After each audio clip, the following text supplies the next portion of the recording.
Hello दोस्तों, आत्मनिर्भर भारत अभियान की ओर गवर्नमेंट ने एक और कदम बढ़ा दिया है। जैसा कि आप लोग जानते हैं, आज हमारे माननीय प्रधानमंत्री जी ने इंडिया की कोल माइंस को प्राइवेटाइज करने के लिए ऑक्शन की घोषणा कर दी है। ये एक ऐसा काम है जो कई दिनों से पेंडिंग था, जिसकी घोषणा आज हो चुकी है। आज की वीडियो में हम इसी टॉपिक के बारे में बात करेंगे। 8 जनवरी 2020 को गवर्नमेंट ने एक ऑर्डिनेंस पास किया था कोल माइनिंग को लिबरलाइज करने का। 1973 को भारत की जितनी भी कोल माइनिंग कंपनियां थी उन सबको नेशनलाइज किया गया था।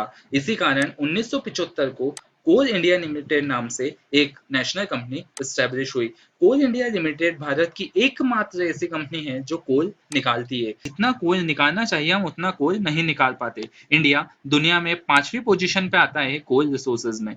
हमारे पास दुनिया का 10% कोल रिसोर्स है, फिर भी हम लोग एक्सपोर्ट करना तो दूर की बात, कोल इंपोर्ट करते हैं।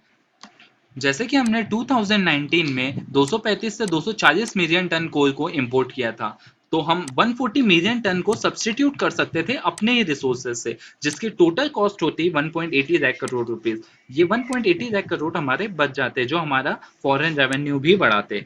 शायद आप लोग जानते होंगे, अगस्त 2019 में बहुत सारी एफडीआई पॉलिसीज को भी चेंज किया गया और माइंस एंड मिनरल एक्ट 1957 को भी चेंज किया गया, जिसके सेक्शन ए में लिखा था द सेंट्रल गवर्नमेंट उन्हीं को ऑक्शन कर सकती है कोल और लिग्नाइट की माइनिंग जो कंपनियां प्रोडक्शन एंड स्टील सेक्टर में काम कर रही है, या जनरेशन ऑफ पावर में, या washing of coal obtain from mine के सेक्टर में।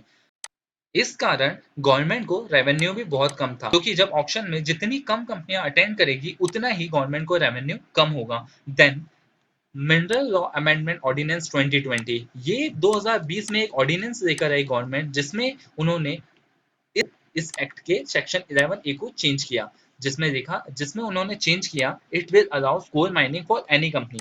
तो वो कोई भी कंपनियों को कोल माइनिंग अलाउ कर देगी। इनके अलावा इससे बेनिफिट ये है कि जितनी ज्यादा कंपनियां उस ऑक्शन को अटेंड करेगी उतना ही ज्यादा कंपटीशन होगा, और जितना ज्यादा कंपटीशन होगा गवर्नमेंट का रेवेन्यू उतना ही इंक्रीज होगा। करप्शन भी एक बड़ा रीजन था इसको प्राइवेटाइज करने के लिए।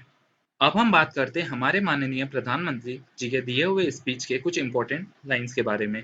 उन्होंने सबसे पहले कहा कि वो प्राइवेट कंपनीज के लिए कोल रिसोर्सेज को अनलॉक कर रहे हैं। देन गवर्नमेंट ये भी एक्सपेक्ट करती है कि इंडियन कंपनीज भी इसमें पार्टिसिपेट करेंगी, like Hindle group, JSW energy, Jindal steel and power, Adani group and Vedanta. They also expect some global companies to be participate in this auction. India आत्मनिर्भर तब तक नहीं बन सकता जब तक वो एक स्ट्रॉन्ग माइनिंग और मिनरल सेक्टर नहीं बना देता। ये सेक्टर प्राइवेटाइज होने से एक विन विन स्ट्रेटेजी होगी सभी पार्टिसिपेंट्स के लिए।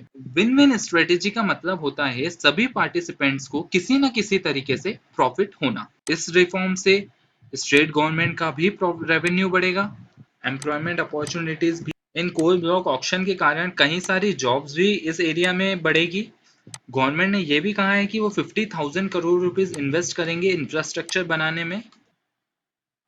ईस्टर्न और सेंट्रल इंडिया को बहुत बेनिफिट होगा इस रिफॉर्म से, और जो रीजन रिच है कोल और मिनरल्स में उनकी भी प्रोग्रेस होगी इस रिफॉर्म से। और आपको पता होना चाहिए कि इंडिया के कौन से लार्जेस्ट स्टेट है कोल रिजर्व में।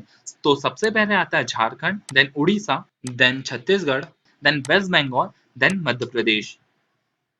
आज की वीडियो में इतना ही।